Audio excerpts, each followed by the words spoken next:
Scott land yard اور MI6 کے درمیان باقاعدہ محاذ آرائی کا آغاز ہو گیا تھا۔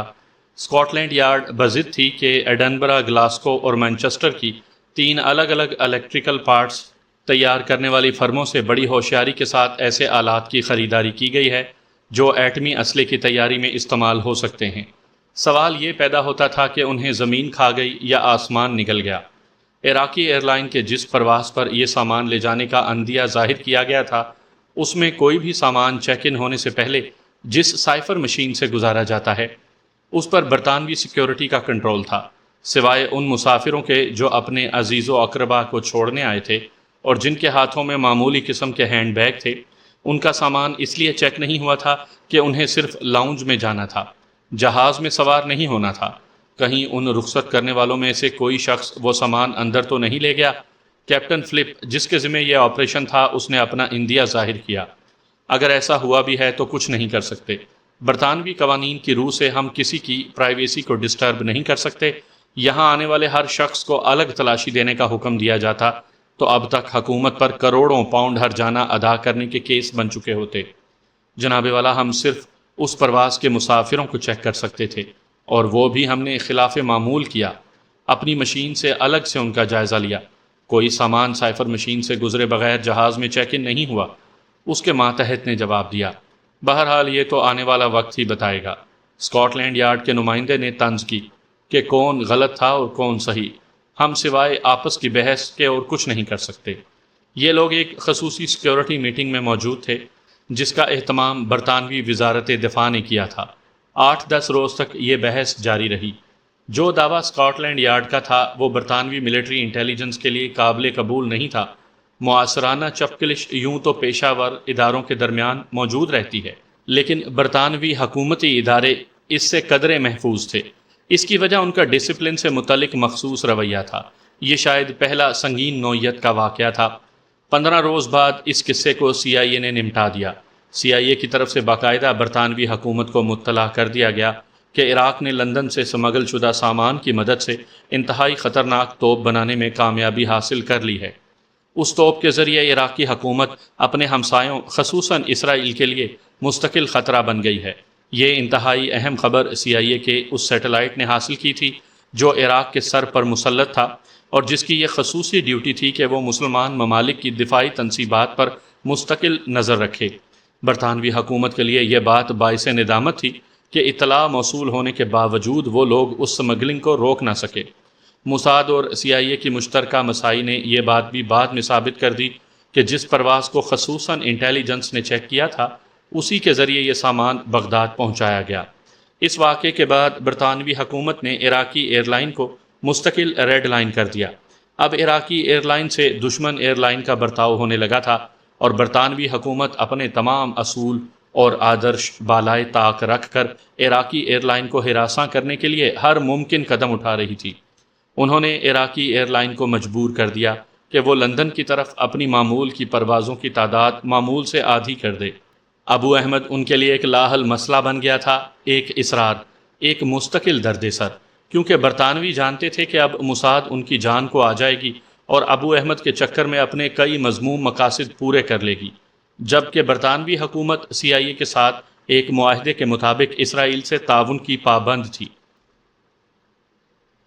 پاکستانی رینجرز کی اس پوسٹ پر آج تک کوئی ایسا قابل ذکر حادثہ نہیں گزرا تھا کہ جس پر یہاں کبھی ایمرجنسی کسی صورتحال پیدا ہو گئی ہو، لیکن آج انسپیکٹر ملک کے لیے بڑی حیران کن صورتحال پیدا ہو گئی تھی۔ اسے کمپنی ہیڈ کوارٹر سے دوپہر کے بعد خصوصی پیغام ملا تھا۔ 2 پیکٹ اس طرف پارسل ہو رہے ہیں، خصوصی نگرانی کی جائے، بچ کر نہ جانے پائے۔ یہ تھا وہ پیغام جس نے ساری پوسٹ کو بھونچکا کر رکھ دیا۔ انسپیکٹر ملک نے اس پیغام کو اپنے لیے چیلنج سمجھا تھا۔ اس نے معمول کی گشت کو بڑھا کر دگنا کر دیا تھا۔ رات کو ڈیوٹی کے بعد آرام کرنے والوں کو دوبارہ سٹینڈ بائی ہونا پڑا تھا اور فوراً وردیاں پہن کر گشت کے لیے تیاری کی ہدایات مل گئی تھیں۔ گشت مسلسل جاری رہے۔ دن کو بھی اس بات کا خاص خیال رکھنا کہ آج سے تمہارے لیے دن اور رات میں کوئی فرق نہیں۔ دشمن اس صحرائی علاقے میں دن کی روشنی میں بھی فائدہ اٹھا سکتا ہے اور میں کسی شرمندگی سے دوچار نہیں ہونا چاہتا، کمپنی کمانڈر نے بریفنگ دیتے ہوئے کہا۔ پیغام کے آدھ گھنٹے کے بعد کمپنی کمانڈر 15 جوانوں کی خصوصی کمک لے کر پوسٹ پر آئے تھے اور اب پوسٹ کی نفری معمول سے دگنی ہو گئی تھی۔ ضرور کوئی غیر معمولی بات ہے، انسپکٹر ملک نے سوچا۔ اس نے احتیاطاً اپنے حوالدار کو اس پیغام کے ساتھ نزدیکی دیہات کی طرف روانہ کیا کہ جس کسی بھی مشتبہ یا اجنبی شخص کو دیکھیں اس کی موجودگی کی اطلاع فوراً پوسٹ پر پہنچائی جائے۔ نزدیک دور کے دیہاتوں میں فیلڈ انٹیلیجنس یونٹ پہلے ہی سے چوکس کر دیے گئے تھے اور یہاں سے شہر کی طرف جانے والے راستوں پر کڑی نگرانی رکھی جا رہی تھی۔ بس سٹینڈ، ریلوے اسٹیشن، تانگا سٹینڈ اور سرحد سے شہر کی طرف جانے والے پکے راستوں پر انٹیلیجنس کے سفید پوشوں کا جال بچھا دیا گیا تھا۔ اتنی تیزی سے اس نوعیت کے اقدامات ملک نے پہلی مرتبہ دیکھے تھے۔ اس بات کا علم تو اسے بہت بعد میں ہوا کہ بھارتی انٹیلیجنس راہ میں موجود پاکستانی ایجنٹ نے یہ اہم اطلاع پہنچائی تھی کہ دشمن کے 5 انتہائی چالاک اور خطرناک ایجنٹ ایک گھناؤنے اور تباہ کن منصوبے کے ساتھ پاکستانی سرحد میں داخل ہوں گے، اور اس بات کے امکانات بہت زیادہ تھے کہ سرحد راجستھان کے اس بارڈر سے پار کی جائے گی جس کی نشاندہی کی گئی تھی۔ سر شام ہی بادل منڈرانے لگے تھے۔ جانے کب سے اس علاقے کے مکینوں کی آنکھیں بادلوں کی شکل دیکھنے کو ترس گئی تھی، اور ان کی مراد اس وقت بھر آئی تھی جب ملک کے لیے امتحان کی گھڑی تھی۔ اس نے اپنی پوسٹ کے جوانوں سے کہا تھا کہ یہ مثالی پوسٹ ہے جس کی تاریخ بڑی شاندار ہے۔ آج تک سمگلنگ کا مال بھی اس طرف سے نہیں گزر سکا، اور سمگلر بھی ادھر کا رخ کرتے ہوئے گھبراتے تھے۔ پوسٹ کا یہ اعزاز برقرار رہنا چاہیے۔ انسپکٹر ملک کو رینجرز نے یقین دلایا تھا کہ وہ اپنی جان کی بازی لگا کر بھی دشمن کی چال کو ناکام بنا دیں گے۔ تھوڑی دیر کے بعد می برسنے لگا۔ صحرا کی رات آہستہ آہستہ راجستھان کی سرحد پر اپنے پر پھیلانے لگی تھی۔ رینجرز کے جوانوں نے معمول کے کینوس کے جوتے پہن رکھے تھے اور برساتیاں اوڑھ کر وہ گیلی ریت میں گشت کر رہے تھے۔ مسلسل بارش سے ان کے قدم ریت میں دھنس رہے تھے، لیکن ان کا مورال آج بھی آسمان کی بلندیوں کو چھو رہا تھا کہ ان کا company commander post commander inspector Malik گشت میں ان کے ساتھ تھا۔ صحرا کی بھیگی رات کا اسرار گہرا ہو رہا تھا۔ بادلوں کی یلغار شمال سے جنوب کی سمت ہو رہی تھی جب اچانک تیز ہوائیں چلنے لگیں۔ بارش اب معمول کے بجائے ساون بھادوں کی بارش کا روپ دھارنے لگی تھی۔ پانی کی بوچھاڑ تھی جو آہنی عزائم رکھنے والے رینجرز کے منہ پر زناٹے کی طرح لگتی۔ ریتلے میدانوں میں پہرا دینے والے جانباز موسمی عذاب ناکیوں سے بے خطر کھلی آنکھوں کے ساتھ اپنے فرائض انجام دے رہے تھے۔ رات ایک پہر آگے بڑھی تھی جب ایک درخت کے تنے سے لگے انسپکٹر ملک کے واکی ٹاکی سیٹ نے مخصوص سگنل دیا۔ یس، اس نے سیٹ منہ کے نزدیک لا کر سرگوشی کی۔ سر، میری طرف غیر معمولی نقل و حرکت ہوئی ہے۔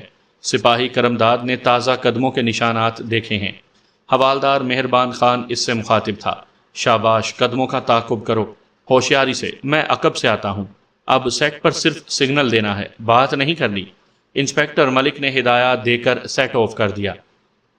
پوسٹ پر موجود کمپنی کمانڈر کو اس نے ایک مخصوص علاقے کی نشاندہی کرتے ہوئے اس طرف سے ملنے والا پیغام پہنچا دیا تھا، اور یہ بھی بتا دیا تھا کہ وہ خود اس طرف جا رہا ہے۔ ویل ڈن، ہوشیاری سے، کمپنی کمانڈر نے ہدایات دی۔ Okay sir. ملک نے اپنے تینوں جوانوں کو اپنے پیچھے آنے کا اشارہ کیا۔ وہ اپنے حوالدار کے بتائے ہوئے مقام کی طرف ایک لمبا چکر کاٹ کر اس طرح جا رہا تھا کہ اس طرف سے آنے والوں کو عقب سے گھیرے میں لے سکے۔ ان لوگوں نے بطور احتیاط اونٹوں کے بجائے پیدل سفر کرنے کو ترجیح دی تھی۔ بارش میں وہ قریباً بھیگ رہے تھے۔ ان کا ایک ایک قدم من کا بوجھل ہو رہا تھا، لیکن ایک جنون تھا کہ ان کو جانب منزل گامزن کیے ہوئے تھا۔ یہ احساس کہ دشمن کے کچھ ایجنٹوں کے ناپاک قدم ان کی مقدس سرزمین پر پڑنے والے ہیں، ان کے لیے کسی تازیانے سے کم نہیں تھا۔ شاباز، سنبھل کر، ہوشیاری سے۔ انسپکٹر ملک رک کر ان کا حوصلہ بڑھاتا۔ کمپنی کمانڈر نے اس سمت موجود دوسری دفاعی لائن کو چوکس کر دیا تھا، اور وہ لوگ بھی بے چینی سے اپنے مہمانوں کے منتظر تھے۔ آدھ گھنٹہ انہیں ہو گیا تھا۔ ان کے سانس پھولنے لگے تھے، لیکن قدموں کی مضبوطی تازہ دم تھی۔ اپنے انسپکٹر کے تعاقب میں وہ سائے کی طرح آواز نکالے بغیر آگے بڑھ رہے تھے۔ اب قدرے پختہ زمین آنے کے سبب ان کے قدموں کو کچھ سکون ملنے لگا تھا۔ اچانک ہی انہیں زمین پر اپنے راہبر کی تقلید میں پاؤں کے بل بیٹھ جانا پڑا۔ اندھیرے میں انہوں نے اپنے انسپکٹر کو اپنے ہاتھ کے اشارے سے مخصوص پوزیشن کا اشارہ کرتے دیکھا۔ تینوں جاں باز ایک دوسرے سے چند گز کے فاصلے پر دائرے کی صورت میں بیٹھ گئے۔ روانگی پر ہی انہوں نے اپنی بندوقیں فائرنگ پوزیشن میں کر لی تھی۔ بارش کا زور رینجرز کے آہنی ارادوں کے سامنے دم توڑنے لگا تھا۔ اب تیز بارش ختم ہو گئی تھی اور کبھی کبھی اکا دکا بوندیں ہی برس رہی تھیں۔ ان کے سروں پر رکھی پلاسٹک میں لپٹی ٹوپیوں سے سرکتا پانی ان کے سامنے اور آنکھوں میں بار بار آ رہا تھا، جسے اپنی لمبی قمیضوں کی آستینوں سے صاف کرنے کے سوا اور کوئی چارہ نہیں تھا۔ اچانک ان تینوں کے جسموں میں جیسے کرنٹ دوڑ گیا ہو۔ انہوں نے اپنی ساری سروس اپنی سرحدوں پر پہرا دیتے گزاری تھی۔ رات کا اندھیرا ان کے لیے کبھی صبح کے اجالے سے مختلف نہیں رہا تھا۔ زمین ہی کیا، وہ فضا میں بھی رات کو ہونے والی معمولی تبدیلی کو بھی سونگ لیا کرتے تھے۔ زمین پر فاصلے سے آنے والے قدموں کی دھمک ان کے حساس کانوں نے سن لی تھی، جس کا مطلب تھا کہ اس طرف کوئی غیر معمولی نقل و حرکت ہو رہی ہے۔ ان کے راہبر انسپکٹر ملک نے ہاتھ کے مخصوص اشارے سے انہیں دشمن کے سر پر آ جانے کی اطلاع دی اور خود زمین پر لیٹے لیٹے ایک طرف سے رکھنے لگا۔ چند سیکنڈ کے اندر اندر انہوں نے آنے والوں کو گھیرے میں لینے کے لیے مخصوص پوزیشن لے لی تھی۔ بنگالیوں کا یہ قافلہ جو 6 افراد پر مشتمل تھا، بڑے اطمینان سے اس طرف آ رہا تھا، جب اچانک ہالٹ کی آواز پر ان کے قدم جم گئے۔ اچانک ہی 4 ٹارچ روشن ہوئیں اور انہوں نے خود کو گھیرے میں دیکھ لیا تھا۔ خبردار، اپنی جگہ سے جنبش نہیں کرنا ورنہ گولی مار دی جائے گی، انسپکٹر ملک کی گونج دار آواز سنائی دی۔ حوالدار مہربان خان اور اس کے تینوں ساتھی بھی وہاں پہنچ چکے تھے۔ 6 نوگرفتاروں کو اس نے مہربان کی حفاظت میں پوسٹ کی طرف روانہ کر دیا اور خود پہرے پر ڈٹ گیا۔ انسپکٹر ملک نے تب یہی سمجھا تھا کہ یہ بیچارے ستم زدہ بنگالی مسلمان ہیں جو آئے روز بنگلہ دیش سے بھاگ کر آتے اور اس طرف بھارتی سمگلروں کو زندگی بھر کی پونجی سونپ کر سرحد عبور کرتے ہیں۔ اس کا یہی خیال تھا کہ یہ وہ لوگ ہیں جن کے لیے اتنا بڑا اہتمام کیا گیا ہے۔ 6 مظلوم بنگلہ دیش والوں کا یہ قافلہ کڑی نگرانی میں پوسٹ پر پہنچا دیا گیا۔ کمپنی کمانڈر نے ایک نظر ان سب کا جائزہ لیا، پھر اس قافلے کے سربراہ کو علیحدہ لے گئے۔ آپ کا نام؟ اس نے بوڑھے بزرگ سے پوچھا۔ شمس الدین، بزرگ نے سہم کر جواب دیا۔ 15-20 منٹ تک کمپنی کمانڈر اس سے مختلف سوالات کرتا رہا۔ اس درمیان اس نے بوڑھے شمس الدین کو چائے بھی پلائی اور 15 منٹ بعد بالآخر اسے اپنے کام کی بات مل گئی۔ بوڑھے شمس الدین نے بتایا کہ وہ 5 آدمی ہیں، ان کے بیوی بچے 1 ماہ پہلے سرحد عبور کر چکے ہیں اور یہ 6واں آدمی ان کے ساتھ بھارت سے شامل ہوا تھا۔ انہوں نے بتایا کہ اجمیر شریف کی درگاہ پر وہ لوگ پناہ لیے ہوئے تھے جب ایک روز یہ شخص جس نے اپنا نام مومن خان بتایا ان کے پاس آیا۔ اس نے ان لوگوں سے کہا کہ بہت عرصہ پہلے اس نے بنگلہ دیش کی سرحد عبور کی تھی اور روزی کمانے کے لیے بھارت آیا تھا۔ اس دوران اسے اطلاع ملی کہ اس کا بیٹا اور بیٹی بھی کسی طرح پہنچنے میں کامیاب ہو گئے ہیں۔ اس نے ان لوگوں سے کہا تھا کہ اب وہ بھارت میں ایک پل بھی نہیں رہنا چاہتا اور اپنے بیٹے بیٹی سے ملنے جا رہا ہے جو کراچی میں کہیں قیام پذیر ہیں۔ ہم نے سرحد بھی اس شخص کی مدد سے عبور کی ہے۔ وہی جانے کہاں سے ایک آدمی کو لے آیا تھا جو ہم جیسے بدقسمتوں کو سرحد عبور کرواتے ہیں۔ مومن خان کی سفارش پر اس آدمی نے ہم سے فی کس صرف 500 روپیہ لیا تھا، وگرنہ تو وہ ایک آدمی کے 2-2 ہزار روپے لیتے ہیں۔ بوڑھے شمس الدین نے بالآخر اپنی بپتا مکمل کی۔ کمپنی کمانڈر کچھ دیر کے لیے سوچ میں پڑ گیا۔ اسے دال میں کالا صاف دکھائی دے رہا تھا۔ اس کا دل گواہی دے رہا تھا کہ اس قافلے میں کم از کم ایک شخص ایسا موجود ہے جو ان کے مطلوبہ لوگوں کی فہرست میں شامل ہے، اور یہ شخص مومن خان ہے۔ مومن خان کو لے کر آؤ، اس نے اچانک ہی کچھ سوچ کر اپنے جوانوں کو حکم دیا۔ تھوڑی دیر کے بعد بنگالی نقش و نگار رکھنے والے سانولے رنگ اور مضبوط جسم کا نوجوان اس کے سامنے کھڑا تھا۔ تمہارا نام مومن خان ہے؟ کمپنی کمانڈر نے اس کی طرف دیکھ کر تنزن کہا۔ مومن میاں سرکار، جواب ملا۔ کہاں کے رہنے والے ہو؟ وناج گنج کے۔ ظاہر ہے وہاں تمہارے بہت سے رشتہ دار بھی ہوں گے۔ سرکار، اگر کوئی ہمارا ہوتا تو اس طرح در بدر دھکے نہ کھاتے۔ ہم تو خدا کے بعد پاکستان کو اپنا ملک جان کر یہاں آ گئے ہیں۔ سرکار، ہم تو اول دن سے پاکستانی ہیں۔ اس کی زبان کینچی کی طرح چلنے لگی تھی۔ اس نے مسلسل بولنے کی جیسے مشق کی ہوئی تھی۔ وہ اپنے والدین کی پاکستان اور مسلم لیگ کے لیے خدمات کا ذکر بار بار کرتے ہوئے مجیب الرحمان کو مسلسل گالیاں دے رہا تھا، جس نے مشرقی پاکستان کو بنگلہ دیش بنا دیا۔ میرے خیال سے تم ٹھیک کہتے ہو، اور تمہارے جیسے لوگ تم ہمارے خصوصی سلوک کے مستحق ہیں۔ آؤ میرے ساتھ۔ اچانک ہی کمپنی کمانڈر کسی فیصلے پر پہنچ گیا تھا۔ اس نے اپنے جوانوں کو حکم دیا کہ مومن میاں کی آنکھوں پر پٹی باندھ کر اس کے دونوں ہاتھوں میں ہتھ کڑی ڈال کر اسے 2 سپاہیوں کی حفاظت میں اس کی جیپ میں بٹھا دیا جائے۔ مومن میاں کے چہرے پر ایک لمحے کے لیے تغیر پیدا ہوا، لیکن وہ بہت مضبوط آدمی معلوم ہوتا تھا۔ دوسرے ہی لمحے وہ سنبھل گیا۔ جیسے آپ کی مرضی سرکار، اس نے ہاتھ جوڑتے ہوئے کہا۔ سپیدہ سحر نمودار ہو رہا تھا جب کمپنی کمانڈر نے مومن میاں کو اپنی جیپ میں بٹھایا۔ 2 رینجرز نے اسے اپنے درمیان بٹھا کر اپنی گرفت میں لیا ہوا تھا۔ بھیگی رات کے پہلو سے زرد سورج انگڑائیاں لیتا نمودار ہو رہا تھا جب وہ مومن میاں سمیت کمپنی ہیڈ کوارٹر میں داخل ہوا۔ صبح سے رات تک رینجرز انٹیلیجنس کے جوان اس کی تفتیش کرتے رہے، لیکن کیا مجال جو مومن میاں ٹس سے مس ہوا ہو۔ اس درمیان انہوں نے اپنی دانش میں اس پر تمام حربے آزما لیے تھے اور اب کمپنی کمانڈر کو رپورٹ کرنے جا رہے تھے۔ سوال ہی پیدا نہیں ہوتا یہ شخص جھوٹ بول رہا ہے۔ کمپنی کمانڈر اپنی بات پر قائم تھا۔ سر ہم نے ہر حربہ آزما لیا ہے، جواب ملا۔ بہرحال میں اسے آرمی انٹیلیجنس کے لوگوں کو سونپ رہا ہوں۔ میرا دل گواہی دے رہا ہے کہ یہ خطرناک آدمی ہے۔ ان لوگوں کے پاس اصلیت اگلوانے کے لیے شاید بہتر طریقے موجود ہوں۔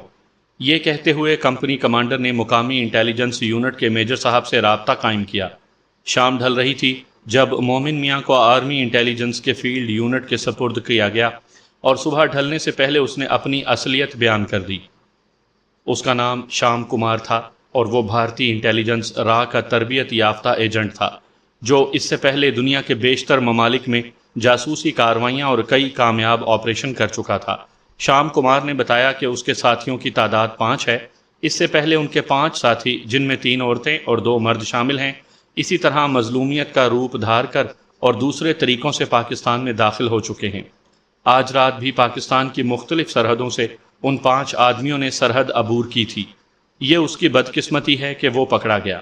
اس نے اپنی گرفتاری کا سبب پاکستانی انٹیلیجنس کے بجائے اپنی بدبختی کو قرار دیا اور بتایا کہ اس کے 2 ساتھی اس سے پہلے اسی بحروپ میں پاکستان پہنچ چکے ہیں، جبکہ جن قافلوں کے ساتھ وہ پاکستان میں داخل ہوئے وہ قافلے پکڑے بھی گئے تھے۔ شام کمار نے بتایا کہ اس نے بہت سوچ بچار کے بعد ہی یہ طریقہ اختیار کیا تھا، حالانکہ وہ اگر چاہتا تو بذریعہ پاسپورٹ پاکستان میں داخل ہوتا اور پھر آسانی سے غائب ہو سکتا تھا۔ اسی طریقے پر عمل کرتے ہوئے ان کے درجنوں ساتھی اس سے پہلے پاکستان پہنچ چکے ہیں اور کامیابی سے اپنے فرائض ادا کر رہے ہیں۔ شام کمار نے پاکستانی حکام کو بتایا تھا کہ 10 بھارتی جاسوسوں کا یہ ٹولہ، جس میں 3 خوبصورت لڑکیاں بھی شامل ہیں، انتہائی خاص مشن پر پاکستان آیا ہے۔ اس کا کہنا تھا کہ اس مشن میں بھارتی حکومت کے علاوہ ایک اور غیر ملکی حکومت بھی بہت دلچسپی لے رہی ہے، لیکن وہ اس حکومت کا نام نہیں بتا سکتا کیونکہ اسے اس کا علم ہی نہیں۔ اس نے بتایا کہ وہ لوگ پاکستان کی ایٹمی تنصیبات کو خاکم بدہن تباہ کرنے کا مشن لے کر آئے ہیں اور پاکستان میں موجود غیر ملکی سفارت خانوں میں سے کسی ایک میں موجود ماہرین نے انہیں کنٹرول کرنا تھا۔ اس نے پاکستانی حکام کو صاف صاف بتا دیا تھا کہ اسے نہ تو منصوبے کی تفصیلات کا علم ہے اور نہ ہی اس سفارت خانے کا جس سے انہیں مدد ملنی تھی۔ اسے یہ بھی علم نہیں کہ بھارت کے علاوہ وہ کون سی غیر ملکی طاقت ہے جس کی مدد سے بھارتی حکومت نے یہ خطرناک منصوبہ تیار کیا ہے۔ اس کا خیال تھا کہ پاکستانیوں کی سوچ کے مطابق وہ ملک اسرائیل ہی ہو سکتا ہے، لیکن یہ مشن اتنا خفیہ رکھا گیا تھا کہ اسرائیل کا نام بھی انہیں نہیں بتایا گیا تھا۔ ان لوگوں کو بھارت میں ایٹمی تنصیبات کو تلاش کرنا، ان تک پہنچنا اور انہیں تباہ کرنے کی خصوصی تربیت دی گئی ہے۔ اس تربیت کی نگرانی غیر ملکی کرتے تھے جن کی شہریت کا اسے علم نہیں۔ ان سب لوگوں کو الگ الگ ٹھکانوں پر پہنچنا تھا جہاں ان کے ساتھ بھارتی انٹیلیجنس خود ہی رابطہ کرتی اور انہیں اگلی ہدایات پہنچائی جاتی۔ مشن اتنا خفیہ تھا کہ متعلقہ شخص کو متعلقہ معلومات تک محدود رکھا گیا تھا۔ ان میں شاید کوئی بھی ایسا ایجنٹ نہیں تھا جسے تمام منصوبے کا علم ہو۔ ان لوگوں نے الگ الگ قسم کی تربیت حاصل کی تھی اور دوران تربیت بھی انہیں ایک دوسرے سے الگ رکھا گیا تھا۔ ان سب کو کور نام اور کور شناختیں دی گئی تھیں۔ اس نے کراچی پہنچ کر لندن میں ایک نمبر پر ٹیلی فون کرنا تھا، وہاں اپنے بخیریت پہنچنے کی اطلاع دے کر ان لوگوں کو یہاں اپنے ایڈریس سے مطلع کرنا تھا، جس کے بعد وہ خود ہی اس سے رابطہ قائم کرتے۔ شام کمار نے پاکستانی انٹیلیجنس کو صاف صاف کہہ دیا تھا کہ اس سے زیادہ نہ اسے کسی بات کا علم ہے اور نہ ہی وہ ان کی اس سے زیادہ مدد کر سکتا ہے۔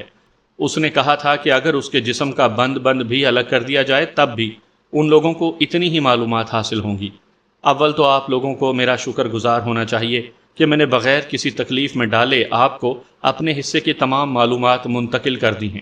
اگر آپ کو میرے بیان پر یقین نہیں آ رہا تو شوق سے آپ جو بھی طریقہ چاہے آزما کر دیکھیں۔ یہ بات میں آپ کو بتا دوں کہ بہرحال آپ کو ناکامی ہوگی۔ وہ بڑا مطمئن اور پر اعتماد دکھائی دے رہا تھا، جیسے یہ گرفتاری بھی اس کے مشن ہی کا ایک حصہ رہا ہو۔ پاکستانی انٹیلیجنس کے ذمہ داروں نے آنکھیں بند کر کے اس کے بیان پر یقین نہیں کر لیا تھا۔ انہوں نے واقعی شام کمار کے جسم کی بوٹی بوٹی الگ الگ کر کے دیکھ لی تھی۔ ماہرین نفسیات سے پولی گراف مشین یعنی جھوٹ بولنے والی مشین تک ہر مرحلے سے اسے گزارا گیا تھا، لیکن نتیجہ وہی ڈھاک کے 3 پات۔ 15 روز کی مسلسل تفتیش کے بعد وہ لوگ اس نتیجے پر پہنچے تھے کہ شام کمار کے پاس اتنی ہی معلومات تھی جو اس نے مار کھائے بغیر مہیا کی تھیں۔ لندن کا ایک ٹیلی فون نمبر ضرور تھا جو اس سے حاصل ہوا تھا، لیکن وہ بھی تفتیش کے 10ویں دن ملا، اور اس بات کے امکانات اب باقی نہیں رہے تھے کہ اس فون نمبر پر متعلقہ رابطہ موجود رہا ہو۔ بہرحال ان کے پاس کام کی صرف یہی ایک اطلاع تھی۔ یہ پاکستان انٹیلیجنس کی صلاحیتوں کا امتحان تھا کہ وہ ایک غیر ملکی فون کا سہارا لے کر کس طرح دشمن کی شہ رگ تک پہنچتی ہے۔ اگلے ہی روز ISI کے 2 مایہ ناز آفیسر اس خصوصی مشن پر لندن کی طرف محو پرواز تھے۔ ان کے دلوں میں ایک ہی عزم تھا، دشمن کے خوفناک منصوبوں کو جان لینے کا عزم، دشمن کو اس کے گھناؤنے منصوبوں سمیت نیست و نابود کر دینے کا عزم، اور یہ اعتماد کہ وہ دشمن سے بہت کم وسائل رکھنے کے باوجود اپنے زور بازو اور اللہ تعالیٰ کی خصوصی معاونت اور مدد کے سہارے دشمن کو کسی بھی میدان اور محاذ پر شکست فاش دینے کا حوصلہ رکھتے ہیں۔ خدا تمہارا حامی و ناصر ہو۔ اس بات کو کبھی نہ بھولنا کہ دشمن بڑے گھناؤنے منصوبے کے ساتھ میدان میں اترا ہے۔ تمہارے چاروں اطراف دشمن کے مددگار ہوں گے۔ تمہاری مدد صرف اللہ تعالیٰ کریں گے یا پھر تمہارا مصمم ارادہ۔ دم رخصت پاکستان انٹیلیجنس کے ڈائریکٹر نے انہیں ہدایت دی اور دعا دی۔ رات کے اندھیرے میں جب ان کا جہاز فضاؤں کا سینہ چیرتا لندن کی طرف محو پرواز تھا تو انٹیلیجنس ڈائریکٹر خدا کے حضور سجدہ ریز ہو کر گڑ گڑاتا ہوا ان کے مشن کی کامیابی کے لیے دعا گو تھا۔ راہ میں موجود ان کے خصوصی ذرائع نے اطلاع دی تھی کہ یہ بھارت اور اسرائیل کا مشترکہ منصوبہ ہے۔ دشمن کا نشانہ پاکستان کا پرامن ایٹمی پروگرام تھا۔ یہ ایٹمی پروگرام جو دشمن کی آنکھ میں کانٹے کی طرح کھٹک رہا تھا، پاکستان ہی کی نہیں عالم اسلام کی امید تھا۔ ساری دنیا کے مسلمان اس کی کامیابی کے لیے خدا سے رو رو کر التجائیں کیا کرتے تھے۔ اس دور میں کہ جب عالم اسلام ہزیمت سے دوچار ہے، ایک یہی مملکت خدا داد تھی جس سے ساری دنیا کے مسلمانوں کی امیدیں وابستہ تھیں۔ اسلام آباد سے روانہ ہونے والی برٹش ایئر ویز کی یہ پرواز مینچسٹر سے ہوتی ہوئی گیٹ وک لندن ایئرپورٹ پر پہنچی تو دوپہر کے 2 بج رہے تھے۔ دونوں یہاں سیاحت کے ویزے پر آئے تھے اور ان کا دوست پہلے ہی سے ان کی آمد کا منتظر تھا۔ اس نے خان اور بھٹی دونوں کا بڑی گرم جوشی سے خیر مقدم کیا اور انہیں لندن میں اپنی رہائش گاہ پر لے آیا۔ دوست کا قیام لندن کے معروف علاقے اور ایشیائی باشندوں کے گڑھ ساؤتھ ہال میں تھا اور یہیں سے انہیں مدد بھی میسر آ سکتی تھی۔ انہوں نے اس رات شام کمار سے ملنے والے فون نمبر کے متعلق کمپنی کے کمپیوٹر ریکارڈ تک اپنے ذرائع سے رسائی حاصل کر کے یہ معلوم کر لیا تھا کہ یہ نمبر برمنگھم کا ہے، جو حال ہی میں گزشتہ 3 مہینوں میں اپنے چوتھے مالک کو منتقل کیا گیا ہے۔ ہمیں فوری طور پر ان 4 مالکان کے ایڈریس چاہیے جن کے پاس گزشتہ 6 ماہ میں یہ فون رہا ہے۔ اس کے بعد انشاءاللہ ہمارا کام قدرے آسان ہو جائے گا۔ خان نے مقامی دوست سے کہا۔ کل صبح یہ کام ہو چکا ہوگا، پر اعتماد لہجے میں جواب ملا۔ ساری رات دونوں کروٹیں بدلتے رہے۔ لندن میں وہ پہلی مرتبہ نہیں آئے تھے۔ خان نے تو اپنی تعلیم ہی یہاں مکمل کی تھی۔ وہ اس علاقے کے چپے چپے سے آج بھی آشنائی رکھتا تھا۔ ساری رات دونوں حالات کی سنگینی پر غور کرتے ہوئے اللہ تعالیٰ سے اپنی مدد کی دعائیں مانگتے رہے۔ صبح جب وہ نماز پڑھ کر تھوڑی دیر کے لیے لیٹے تو ان کا مقامی دوست اس پیغام کے ساتھ وہاں سے جا چکا تھا کہ اب اس کی واپسی 4 ایڈریس کے ساتھ ہی ہوگی۔ انشاءاللہ۔ دونوں کے منہ سے بے ساختہ نکلا۔ انہوں نے اپنے لیے ناشتہ خود ہی تیار کیا تھا۔ ناشتہ مکمل کرنے کے بعد وہ BBC کا خبرنامہ دیکھ رہے تھے، تب اطلاعی گھنٹی ہوئی۔ بھٹی نے دروازہ کھولا تو مقامی دوست تمتماتے ہوئے چہرے کے ساتھ وکٹری کا نشان بنائے ان کے سامنے موجود تھا۔ اس نے اپنی جیب سے ایک مڑا ہوا کاغذ نکال کر ان کے سامنے رکھ دیا۔ Well done. بھٹی نے کاغذ کا پرزہ چوم لیا۔ اس پرزے پر برمنگھم کے 4 مختلف ایڈریس لکھے تھے جن کو گزشتہ 6 ماہ کے دوران یہ نمبر الاٹ ہوتا رہا تھا۔ چاروں ایڈریس مسلمان باشندوں کے تھے۔ ان میں ایک بھارتی نژاد اور 3 پاکستانی نژاد دوہری شہریت کے حامل تھے۔ یہ لوگ لمبے عرصے سے یہاں مقیم تھے۔ 8 دن تک بھٹی اور خان ان چاروں سابقہ فون مالکان کی تفصیلات جمع کرتے رہے۔ یہ تفصیلات روزانہ شام کو ایک مخصوص وقت پر پاکستان میں فیکس کر دی جاتی اور یہ سلسلہ جاری رہا۔ 8 دن کے بعد مکمی محب وطن پاکستانیوں کے تعاون سے، جنہوں نے ملک کی خدمت کے لیے دن رات ایک کر دیا تھا، بالآخر گوہر مقصود ان کے ہاتھ لگ گیا۔ ایک ہی وقت میں جب وہ لندن میں اپنے کام میں مصروف تھے، پاکستان میں انٹیلیجنس کے 15 بہترین دماغ اور ان کے جانثار معاونین کی مختلف ٹیمیں سرگرم عمل رہیں، جس کے بعد ہی وہ لوگ کسی نتیجے پر پہنچے تھے۔ 10ویں دن دونوں قابل آفیسر کامیابی کے مژدہ کے ساتھ اپنے وطن کی طرف گامزن تھے۔ یہ کامیابی ان کی توقعات سے بڑھ کر تھی۔ یہ فتح تھی اس عزم کی جس پر وہ صدقے دل سے کاربند تھے۔ 10 دن تک ملک اور بیرون ملک اپنی بہترین توانائیاں بروئے کار لانے کے بعد ISI نے بالآخر ایک ایسا مشتبہ نام تلاش کر لیا تھا جس کی مدد سے وہ دشمن تک پہنچ سکتے تھے۔ یہ نام تھا امداد بھائی۔ امداد بھائی کا تعلق ایک لسانی جماعت سے تھا۔ یہ جماعت زبان اور صوبے کی بنیاد پر انتہا پسندی کو عروج دے رہی تھی اور نوجوانوں کو غلط خواب دکھا کر انہیں ورغلا کر اپنے ساتھ شامل کرنے کے بعد ان کی اس طرح برین واشنگ کی جاتی تھی کہ وہ لاشعوری طور پر ملک دشمن بنتے چلے جا رہے تھے۔ امداد بھائی کے پاس دوہری شہریت تھی۔ وہ زیادہ وقت پاکستان میں گزارتے تھے، لیکن لندن میں بھی وہ خاصی متمول شخصیت شمار ہوتے تھے۔ پاکستان میں قائم ہونے والی اس لسانی جماعت کی بنیاد بھی ان کے گھر میں ڈالی گئی تھی۔ گو کہ امداد بھائی نے اس لسانی جماعت میں کوئی عہدہ قبول نہیں کیا تھا، لیکن اس ملک کا بچہ بچہ جانتا تھا کہ دراصل اس جماعت کے کرتا دھرتا وہی ہیں، یا کم از کم ان کا شمار اس جماعت کے انتہائی اہم لوگوں میں ہوتا تھا۔ شہر کے سفارتی، سیاسی اور معاشرتی حلقوں میں انہیں ہمیشہ سے خاص مقام حاصل رہا ہے۔ پاکستانی انٹیلیجنس کے کاؤنٹر سیل نے جلد ہی اس بات کا پتہ چلا لیا کہ امداد بھائی کے ہاں گزشتہ 10-12 دنوں سے زیب نامی ایک لڑکی قیام پذیر ہے جو اپنا تعلق امریکہ سے جوڑتی ہے۔ پاکستان میں قانونی طریقے سے داخل ہونے والوں کے 1 مہینے کے ریکارڈ کا مسلسل جائزہ لینے کے بعد انٹیلیجنس کی مشترکہ ٹیم، جس میں ملک کے بہترین دماغ شامل تھے، اس نتیجے پر پہنچی تھی کہ اس نام کی کوئی خاتون قانوناً کم از کم گزشتہ 1 ماہ میں تو پاکستانی سرحد میں داخل نہیں ہوئی۔ 5-6 روز تک زیب اور امداد بھائی کی سرگرمیوں پر کڑی نگاہ رکھنے کے بعد وہ لوگ ایک فیصلے پر پہنچنے میں کامیاب ہو چکے تھے۔